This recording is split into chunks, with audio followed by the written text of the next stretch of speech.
Bab 172. Perkumpulan orang-orang besar. Puluhan pria bertubuh besar di belakang Jacob juga tampak terkejut. Karena pada belasan tahun yang lalu di sepanjang kota Gopo, jika mendengar kata petinju maut, para gangster lokal akan merasa ketakutan seperti melihat setan.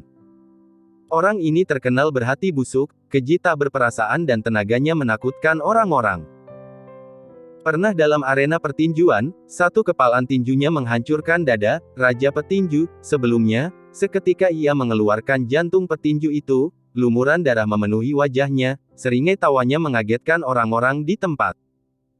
Saat pertarungan, Jacob juga dibawa ayahnya, selesai itu membawanya makan, sangat mengaguminya bahkan berencana akan berguru dengan beliau.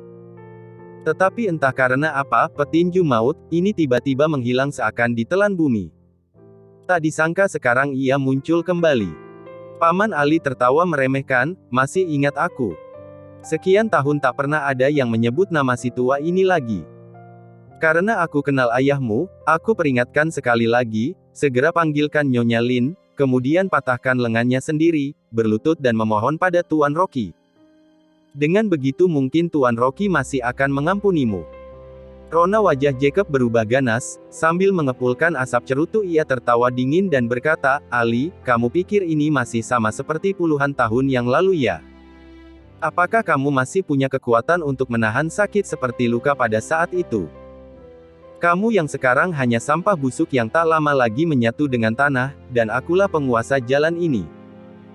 Selesai berbicara, ia melambaikan tangannya dengan arogan, kemudian dari ruangan KTV muncul beberapa pengawal yang bersenjata balok, melihat mereka dengan pandangan menantang. "Hehehe. Pak Tua, tidak membiarkan kamu berlutut itu sudah cukup menghargaimu." Jacob mendengus dengan hina, "Beberapa tahun ini kami kehilangan info tentang kamu, tak disangka kamu bersama Rocky manusia sampah ini. Dia adalah menantu keluarga Liu, kamu menjadikan dia sebagai tuan, kamu bukan lagi petinju maut seperti dulu." Teori sebegitu, tapi Jacob diam-diam merasa kaget dalam hati. Dia pernah mengidentifikasi profil Rocky. Rocky hanya seorang parasit, sehari-harinya mencari makan sebagai peramal Feng Shui untuk menipu uang orang-orang kaya. Namun, petinju maut yang brutal ini malah sangat mendewakan manusia sampah seperti dia, sungguh sulit dipercaya. Ini membuktikan bahwa petinju maut sudah lenyap, dan ia bergantung pada Rocky demi sesuap nasi. Paman Ali tertawa dingin dan berkata, "Kalau kamu mau mencoba, aku siap meladenimu." Jacob membuang ludah dan berkata dengan kejam, "Rocky, sungguh besar nyalimu, kamu pikir dengan membawa seorang tua bangka yang bau tanah, bisa mengancam dan menakuti aku? Aku peringatkan, aku bukan orang yang bisa digertak. Apakah kamu mau masuk dan melihat, bagaimana istrimu di bawah tindihan tubuh Gurs?" Setelah itu ia berpesan pada beberapa anggotanya, "Panggilkan beberapa orang, dan patahkan tulang si tua bangka ini." Puluhan pria berotot dengan aura pembunuh, memegang parang dan memasang wajah garang, berdiri di depan pintu. Jacob mencibir dan tertawa, "Rocky, jangan mengira dengan hadirnya tua bangka ini bisa menakuti aku akan membuat kalian masuk dengan berdiri dan keluar dengan terbaring. Kesabaranku ada batasnya, minggir." Walau hatinya sedikit gugup, tapi ia bukan orang yang berdarah dingin, jadi ia tak mau ada pertumpahan darah. Saat ini, Jacob merasa telepon genggam dalam sakunya bergetar. Sambil mencari HP-nya ia berpesan, "Patahkan dulu kaki tangan tua bangka ini dan biar tahu rasa. Lumpuhkan juga kaki tangan Rocky, ikat dan bawa mereka ke ring pertarungan. Tunggu sampai ia selesai menyaksikan bagaimana istrinya disetubuhi Gurs, lalu masukkan dalam karung dan buang ke sungai. Musnahkan manusia sampah ini dari atas bumi, tak akan ada yang bertanya lagi." "Benar." Pria berbaju hitam langsung turun tangan berbalik, memimpin sekelompok orang lalu menyerang ke arah Rocky dengan ganas. Jacob mengangkat telepon dan menekan speaker. Baru saja menekan speaker, terdengar suara jeritan tangis Tuan Jacob. Gawat, 3 tempat di East Street sudah dihancurkan, dan itu dilakukan orang-orang Samuel. Jacob tertegun sejenak dan meraung, "Samuel? Apakah dia gila? Kenapa menyerang daerahku tanpa sebab?" Samuel penguasa ring bawah tanah di kota Gopo, hanya saja kekuatannya sedikit lemah darinya, Satu ada di selatan dan satu lagi di utara, selama ini tidak pernah saling bermusuhan, mendadak menghancurkan kawasannya. Jacob sangat emosi, menutup telepon dengan amarah tinggi, baru saja hendak mencari Samuel, telepon berdering lagi, dengan gusar ia mengangkatnya dan berkata, cepat katakan. Jacob. Johnson membawa sekelompok orang, menyerang kota selatan dan membakarnya. Abang sepupu kamu ada di sana saat itu, kedua kakinya dipatahkan, dan dilempar ke selokan. Johnson juga berkata, cepat patahkan satu tanganmu, mungkin masih ada kesempatan hidup. Johnson kaget dan hampir jatuh pingsan. Setelah beberapa saat, ia mulai tenang dan meraung, Johnson sudah gila, minggu lalu masih berpesat pora bersama aku, kali ini mungkin dia salah makan obat. Menghancurkan kawasanku, bahkan mematahkan tangan aku. Saat itu juga, tiba-tiba muncul dari samping seseorang yang gagah, sekujur tubuh penuh dengan darah, terjatuh ke lantai dan berteriak. Jacob. Samuel datang. Mendengar seruan ini, 50-an pria bongsor dan mengawal pria gemuk, dengan aura pembunuh berjalan mendekat. Dengan mata memerah dan suara ganas berkata, Samuel, besar sekali nyalimu. Berani menghancurkan wilayahku, sudah bosan hidup. Samuel tak sekuat dirinya, tapi berani bersikap sombong. Hehe, bukan aku yang bosan hidup, tapi kamu. Samuel tertawa dingin, kamu makan terlalu kenyang, beraninya mengganggu Tuan Rocky. Jacob berkata dengan marah, Tuan Rocky, siapa? Samuel tak melihatnya tak berkata apapun, terus berjalan ke arah Rocky, memberi hormat dan menundukkan kepalanya, Tuan Rocky, manajer Lian mengutus aku datang, tapi saat mengantar orang ke kawasan itu menghabiskan banyak waktu, maafkan keterlambatan aku, mohon Tuan Rocky mengampuni. Rocky mengindahkan tangan dengan tenang dan berkata, tak apa, kamu pergi dulu. Dia adalah. Wajah Jacob shock, kedua bola matanya hampir melompat keluar. Kekuatan Samuel memang tak sekuat dirinya, setidaknya ia seorang tiran di kota Gopo, tapi kenapa dia bisa sangat mendewakan manusia sampah ini? Apa yang istimewa dari latar belakang manusia sampah ini? Jacob kelihatan terkejut dan tak tenang, dia pernah menyelidiki Rocky, tak sesuatu yang istimewa, bahkan pernah melihat Rocky dimaki ibu mertuanya, Rocky yang di dalam video dimaki ibu mertuanya seperti seekor anjing, satu kata pun ia tak berani membantah. Dari mana datangnya kehebatan manusia tak berguna ini? Terdengar deruan sepeda motor, sorotan lampu dari sepeda motor itu menyilaukan mata orang-orang. Ada sederetan motor hitam, satu persatu bergerak maju dan menyamping untuk memberi jalan. Setelah motor memberi jalan, 8 mobil hitam Porsche tampak berlaju pelan di tengah. Seseorang membuka pintu mobil dengan hormat, seorang pria lumpuh turun dari mobil, ia menggunakan tongkat sebagai sanggahan, mata kirinya ditutupi kain hitam. T-Rex. Jacob terhenyak dan jantungnya berdebar hebat. T-Rex adalah pemimpin pasukan bawah tanah di kota Gopo, ada hubungan dengan keluarga Wang kaya di kota Gopo, sangat kaya dan berkuasa, tak ada yang berani menyentuhnya, tapi dalam 2 tahun ini dia tidak begitu unjuk gigi. Tapi tak diduga, T-Rex muncul kembali dan membawa pasukan. Jacob tak berani mengabaikan, ia bergegas menghampiri. Tuan T-Rex, Anda datang mendadak, Ananda tidak ada persiapan apa-apa, mohon Tuan T-Rex memaklumi. T-Rex sama sekali tak mempedulikan Jacob, mendorongnya ke pinggir, dan langsung memberi penghormatan pada Rocky. Tuan Rocky, aku datang terburu-buru tanpa persiapan, sedikit terlambat, mohon Tuan Rocky memaafkan. Rocky mengangguk dan berkata, kakimu bermasalah, tak apa-apa. Terima kasih Tuan Rocky. T-Rex segera membungkukkan badan memberi hormat. Rudy melihatnya dan hampir lupa bernafas, lalu bergumam, Pak. Paman Dedi, kenapa kamu begitu hormat pada manusia sampah ini? Bab 173. Dipanggang matang. Manusia sampah. Selepas kata ini terlontar, seseorang muncul dari belakang Dedi, menyerang ke depan. Berani menyebut Tuan Rocky dengan sampah, kamu buta ya? Jacob dipukul sampai babak belur, sambil menutupi wajahnya ia berkata penuh emosi, Johnson, apa maksudmu, saudara seperti apa kau? Setelah menghancurkan kawasanku malah mengundang T-Rex datang kemari. Orang yang memukulnya adalah Johnson, yang menempati wilayah barat kota Gopo dan punya kekuasaan setara dengan Jacob. Johnson berkata dengan dingin, siapa yang bersaudara denganmu? Tak sudi aku mengenal orang seperti kau. Selesai berkata, satu tendangan mendarat di kaki Jacob dan tersungkur di lantai. Jangan pukul lagi. T-Rex berbicara dengan datar, tak ada gunanya pukul dan marah, hanya buat malu Tuan Rocky, langsung saja congkel bola mata sebelah kirinya, sebagai ganjaran kecil, untuk selanjut kita tunggu perintah Tuan Rocky. Congkel. Jantung Jacob berdegup kencang, memaksa tertawa menutupi takutnya, Tuan T-Rexy, apa yang membuatmu tersinggung? Dan manusia sampah itu. Bukan, si Rocky, dia, kalian saling kenal. Kenapa kalian membantunya? Rangkaian peristiwa ini membuatnya tak habis pikir, apa hebatnya manusia sampah ini? T-Rex menjawab dengan dingin, Tuan Rocky mana ada waktu mengenal kami, bisa melakukan tugas dari Tuan Rocky, adalah keberuntungan kami. Selesai bicara ia marah, congkel matamu sendiri untuk menebus kesalahanmu pada Tuan Rocky. Hati Jacob seketika menegang, jantungnya berdegup kencang. Beberapa tempat telah dihancurkan, area hiburan juga dibakar, semua kawasan industrinya sirna dalam sekejap, beberapa pemimpin bawah tanah kota Gopo juga hadir saat ini, ia merasa buntu.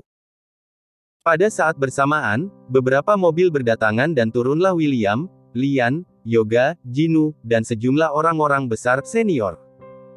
Beberapa orang sebelumnya adalah para pemimpin bawah tanah yang berkekuatan, tapi mereka yang baru turun ini adalah para senior berdasi.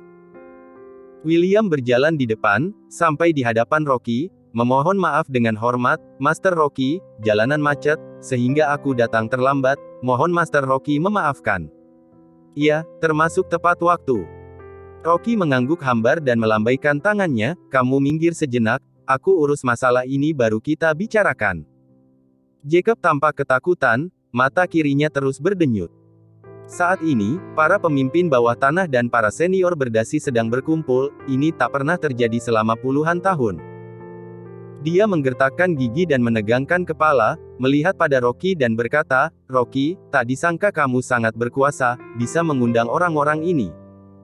Tapi, jangan pikir aku tak ada The King, kamu akan kaget kalau aku menyebut namanya.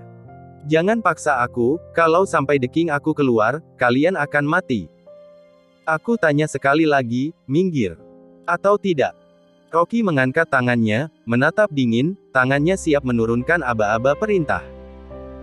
Jacob tertawa dingin dan mendengus dan marah, aku tak percaya kalian berani bertindak di daerah kekuasaanku kalau punya nyali, coba saja.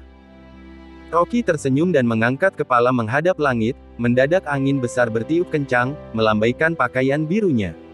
Petir. Sekejap mata, awan di langit tampak bergumpal, guntur menggelegar dan bersahutan di tengah awan hitam, seakan-akan langit bumi turut mendengarkan perintah Rocky. Hari ini, Rocky akan melakukan pembunuhan massal.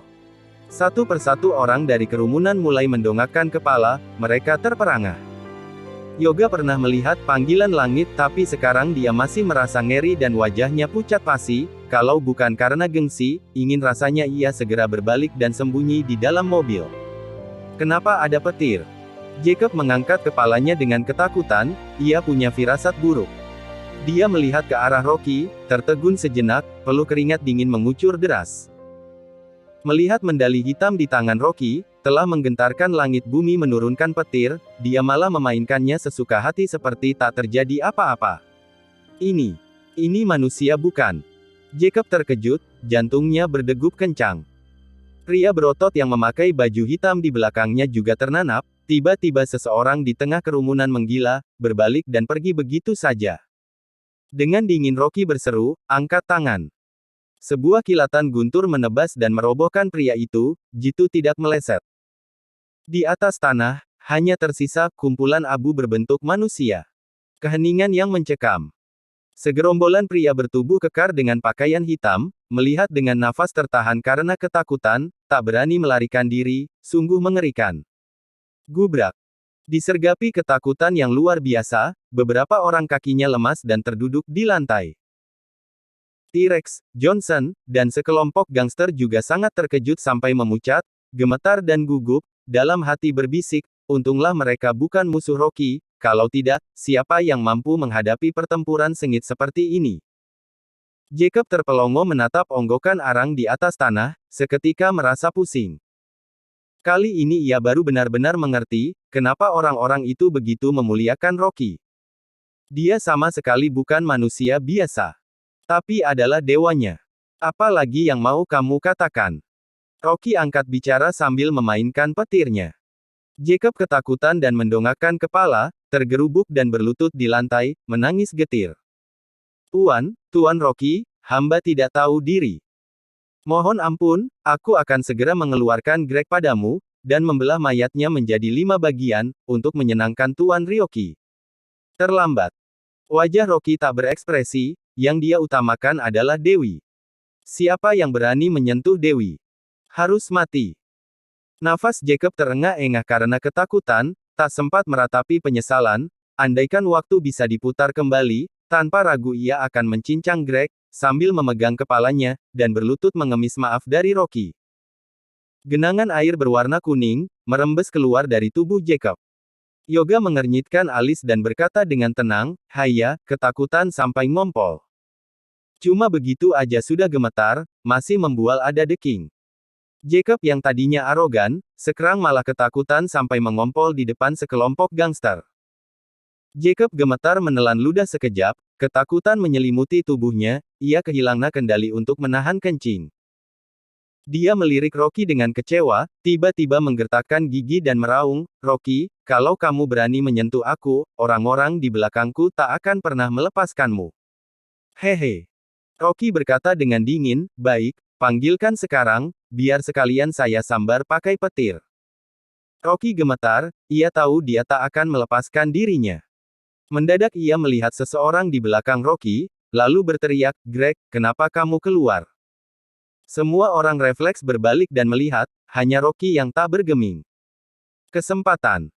Jacob langsung melompat dan berlari ke arah mobil Mercedes di sebelahnya, masuk, kunci pintu, sekejap mobil meluncur bebas. Sekelompok orang tadi kembali dan melihat, tidak ada orang di belakang Rocky, taktik yang sukses. Yoga berbalik dan marah, keparat, berani menggunakan taktik untuk melarikan diri. Kejar. T-Rex langsung menurunkan perintah. Puluhan sepeda motor langsung meluncur, mengejar dengan kecepatan tinggi. Jacob menginjak pedal gas dengan kuat, mobil Mercedes melaju cepat, ia sempat memutar kepala ke belakang dan menunjukkan jari tengahnya, "Rocky, tak menyangka aku bisa melarikan diri kan? Kalau bertemu di lain kesempatan, aku akan mengelupas kulitmu dengan tangan sendiri, kamu." Pada saat itu, tiba-tiba sebuah kilatan guntur menggelegar, menghantam tangki minyak mobil Mercedes. Duar. Sebuah suara. Bola api meledak, terdengar jeritan menakutkan dari dalam mobil. Guntur bersahutan dan menghantam mobil beberapa kali, aliran listrik pada tiang listrik di tepi jalan memercikkan api, saling bergesekan menampakkan sengatan. T-Rex dan beberapa orang yang berdiri dekat, merasa wajahnya panas membara dan sakit, udara terasa panas menyengat, mereka segera kembali. Duar. Duar. Puluhan guntur menebas satu persatu. Ginu dan Lian ketakutan dan bersembunyi dalam KTV, wajah mereka pucat tak berwarna. Ketika guntur berhenti menghantam, mobil Mercedes sudah hancur lebur, asap mengepul dari gumpalan api, persis seperti sepotong plat logam hitam, bahkan kerangka mobil pun tak tampak lagi. Dan Jacob yang berada dalam mobil, terpanggang hidup-hidup, disayat kilatan guntur sampai menjadi abu, tulang pun tak bersisa. Bab 174. Butakan satu mata. Hujan turun deras bagai tumpahan air yang tak terbendung, menjadikan setiap orang seakan tercelup dalam sup ayam hangat. Saat ini, para pria berbaju hitam tampak sangat ketakutan, semua berlutut di atas tanah dan bersujud pada Rocky. T-Rex dan yang lainnya juga melihat dengan panik, nafas pun tertahan dan tak berani berucap sepatah kata pun. Rocky mengangguk pelan, ia melihat Yoga dan yang lainnya tampak basah kuyup, lalu ia menengadahkan kepala ke langit, berseru dingin. "Berhenti, hujan." Begitu kata diucapkan, seketika hujan deras pun berhenti. Gumpalan awan berarak menyebar, muncullah bulan purnama cerah yang sempurna. Semua orang memandang takjub dan terkesima. T-Rex menatap bulan yang indah, terpesona hingga membisu. Puluhan tahun dia di kota Gopo, apapun sudah pernah dia lihat, tapi fenomena mengundang guntur dan hujan hari ini, seketika membuka cakrawalanya. Jangankan di kota Gopo, bahkan di sepanjang dataran Tiongkok sekalipun, ia juga bisa memerintahkan ribuan pasukan, namun ia sama sekali bukan ahlinya. Setelah keadaan mulai terkendali, T-Rex membuang tongkatnya, dengan gemetar berlutut pada Rocky. Master Rocky, mulai detik ini, Anda adalah pemimpin bawah tanah kota Gopo. Aku akan mematuhi perintahmu, sebuah mandat dari Anda, akan kulaksanakan segenap hati. Melihat T-Rex berlutut, Johnson yang ada di sampingnya dan Samuel serta yang lainnya seperti tersadarkan dari mimpi, langsung berlutut padanya. Siap mendengarkan Master Rocky. Berdirilah. Usaha industri Jacob, kalian bagi-bagi sendiri. Kekuasaan Samuel lebih sedikit, beberapa tempat di kawasan timur serahkan padanya, ikut saya. Rocky menyampaikan ucapannya dengan ringan, tidak mempedulikan orang-orang ini. Karena andalan orang-orang ini tak lebih adalah William, Ginu, Yoga dan lainnya, yang sejak lama sudah menjadi pengikutnya. Tetapi, dia sudah punya sekelompok gangster, saat ini atau kelak pun tidak harus melalui orang William, juga bisa melakukan sesuatu dengan mudah. Terima kasih, Tuan Rocky. Samuel sangat gembira, hatinya dipenuhi bunga-bunga kebahagiaan. Selama ini ia selalu ditekan Jacob, sama sekali tak bisa berdiri tegak, sekarang Jacob sudah digulingkan, ia bahkan mendapat bagian dari usahanya, ini seperti keberuntungan yang jatuh dari langit. Kalau bukan karena gengsi, sekarang juga rasanya ia akan berlutut dan bersujud di hadapan Rocky. Rocky berpesan pada Yoga untuk menyelesaikan masalah di luar, bersihkan tempat kejadian, lalu ia sendiri masuk ke KTV. Beberapa orang lainnya merasa takut melihat kondisi Nyonya Dewi, karena itu mereka tidak berani masuk. Duar. Rocky menendang kotak dekat pintu, mengerutkan dahi dan menekuk wajahnya cemberut. Dia hanya melihat Greg menangkap Dewi, wajahnya mengganas, rambut Dewi dijambak Greg, ia tampak sangat malu, namun Rocky melihatnya sekilas dan menenangkan hati. Gaun yang dikenakan tampaknya agak kusut, bahkan sepatu hak tingginya pun terlepas, tapi gaunnya masih utuh, tidak tampak sedang dianiaya. Mendengar ada suara, Greg langsung bereaksi, dia sama sekali tak mengira, bahwa Rocky sanggup menembus batas pertahanan Jacob, lebih-lebih tak menduga Jacob sudah disambar petir hingga jadi abu. Greg bertindak dengan ligat, begitu Rocky masuk, saat itu juga ia mengeluarkan sebuah belati dari kantongnya dan menyergap leher Dewi. Rocky terkejut, menahan diri untuk membunuh, lalu berkata, lepaskan Dewi, aku akan membiarkanmu hidup. Rocky, berhenti berpura-pura. Kamu pikir aku tak tahu taktik permainanmu? Greg tertawa mencibir. Dia berharap Rocky diam-diam menyelinap masuk ke dalam, manusia sampah seperti ini, tak ada dalam pandangannya. Tapi Jacob ini juga sungguh tak berguna, bisa membiarkan manusia sampah ini masuk, cara pengamanan ini sama sekali tak berefek dan kurang ketat. Rocky. Kedua mata Dewi penuh dengan genangan air mata, seribu macam perasaan berkecamuk dalam hati. Tak pernah ia duga, suami yang selama ini di matanya seperti seorang pengecut, hari ini berani menerobos gua harimau yang berbahaya ini. Rocky berkata dengan dingin, lepaskan istriku. Greg tertegun sejenak dan mendadak tertawa, kau pikir siapa dirimu, suruh aku lepaskan lantas aku akan mendengarmu. Kamu tuh hanya manusia sampah, berani menganggap diri sendiri seorang manusia. Aku peringatkan, ini adalah daerah kekuasaan Jacob, kalau sudah datang, jangan harap bisa pergi begitu saja. Hari ini juga kamu harus berlutut padanya, jilat sol sepatuku sampai bersih. Greg tampak tidak takut, dan sangat sombong. Lagi pula daerah ini masih di bawah kekuasaan Jacob, untuk apa takut pada manusia sampah ini? Satu tangan Greg masih menyergap Dewi, satu tangannya lagi mengambil speaker portable dan berteriak, panggilkan Jacob dan bawa beberapa orang masuk, agar ia melihat bagaimana aku membereskan Rocky si bajingan ini. Jacob. Rocky tersenyum, kamu mau mencarinya? Aku akan mengantarkan kamu. Greg merasa aneh, kenapa orang ini tidak sedikit pun tampak takut? Lalu, kenapa speaker portable ini sama sekali tak ada suara? Di saat itu juga, seorang pria berbaju hitam menerobos masuk, berlutut dengan gemetar dan berkata, Greg. Jacob. Jacob, dia.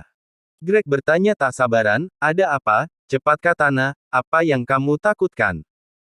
Jacob sudah meninggal. Pria kuat berbaju hitam itu memekik keras, suaranya bergetar. Apa? Greg tertegun tak percaya, bagaimana dia mati? Di mana? Pria itu melihat sekilas pada Rocky dan berkata dengan gugup, mobil Jacob dihantam petir, ia terpanggang hidup-hidup di dalam mobil, bahkan jasad pun tak bersisa. Greg terpelongo, sekujur tubuhnya menggigil, hatinya diselimuti ketakutan yang luar biasa. Kok bisa? Siapa yang begitu keji, berani menyentuh Jacob? Dia itu Jacob, yang mendominasi setengah wilayah kota Gopo. Siapa sebenarnya dalang di balik pembunuhan ini, tega membiarkan Jacob meninggal dalam keadaan yang mengerikan. Pria berbaju hitam itu menatap sekilas pada Rocky dan menjawab dengan suara getar, ini perbuatan, Tuan Rocky. Belum selesai ia berbicara, tak sanggup lagi ia mengendalikan dirinya dan jatuh terjerembab berlutut di hadapan Rocky, tak henti bersujud memohon padanya. Tuan Rocky, aku salah. Anda seorang yang berhati besar, mohon lepaskan hamba. Dia bersujud dengan mengetuk kepalanya pada tanah, sampai dahinya bocor, darah pun memercik di atas ubin. Greg tertegun, Dewi juga terpelongo, mereka menatap Rocky dengan tak percaya. Bagaimana mungkin? Selama ini Rocky kelihatannya seorang yang tak berkekuatan, tapi demi menyelamatkan diri sendiri, kenapa sampai membakar mobil orang bahkan membunuh? Setelah syok beberapa saat, Greg mulai tenang, tapi hatinya masih berdegup kencang.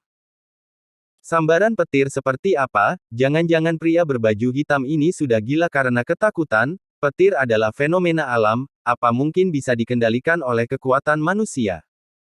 Pasti karena mobil Jacob mengalami kebocoran sehingga terjadi kebakaran. Tetapi Jacob telah dibantai Rocky, ini membuat Greg sangat terkejut dan marah. Sekarang dia hanya bisa mengandalkan diri sendiri. Greg melotot pada Rocky dengan saksama, hehe, kamu berani menyentuh Jacob, tak disangka kamu punya nyali seperti ini. Tapi, istrimu masih di tanganku, aku masih memegang kendali. Dia memanggil seorang pria berbaju hitam, mengangkat dagunya dan berkata, pergi ambilkan sebotol anggur, libas dia, lalu tusuk mata kirinya sampai buta. Rocky, aku sarankan kamu jangan melawan, sedikit saja kamu bergerak, goresan di wajah istrimu akan bertambah. Percaya tidak?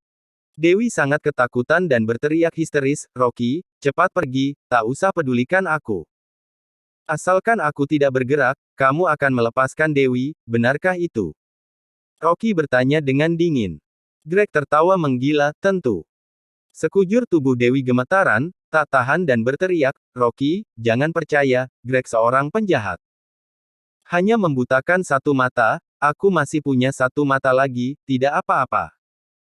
Rocky berkata dengan ringan, melirik sekilas pada pria kuat itu, berkata, baiklah, aku tak akan bergerak.